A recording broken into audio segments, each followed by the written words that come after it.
So I want to introduce you to somebody.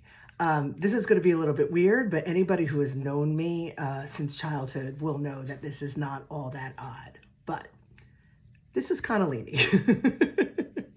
Cannellini has a sister, Lupini. Lupini is sleeping right now, but this is Cannellini, and this is a dumpy white tree frog. And I'm sharing this with you. Anybody, again, who has known me forever knows that I grew up on a lake. I was always about the frogs. It was always like my thing.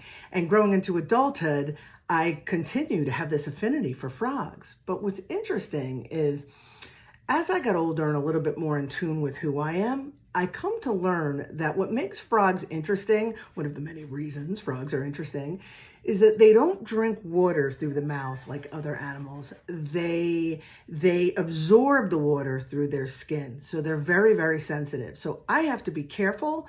I have to make sure that I put purified water or just not water from the tap because they take it into their skin and they're sensitive creatures. And I come to realize about myself is that is part of like my gig as a human. I'm super clairsentient, which means I absorb energy through my physical sensitivities. That is why I have had medical issues my whole life, because I haven't properly taken care of myself in that way. And then there's a level of clair empathy where I feel other people's emotions and I feel their actual emotions, even though they're not mine. So there is a bit of an overlap. I share this with you because we all have our gifts, whether it's clairaudience, we hear things, we get messages through sounds and tones and words even that aren't necessarily coming from our brain or from this realm. Clairvoyant, we see things and symbols through our dreams.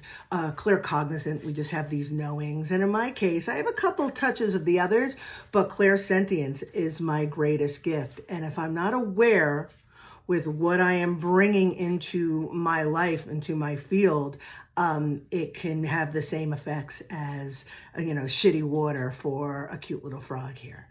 I share this with you because I'm a giant weirdo, but I also share this with you because there's a lot going on in the world around us, and we are all very sensitive, whether we realize that or not.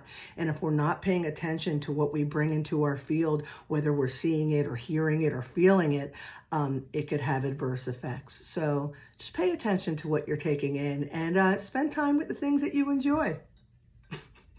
Right, Cannellini? That's right.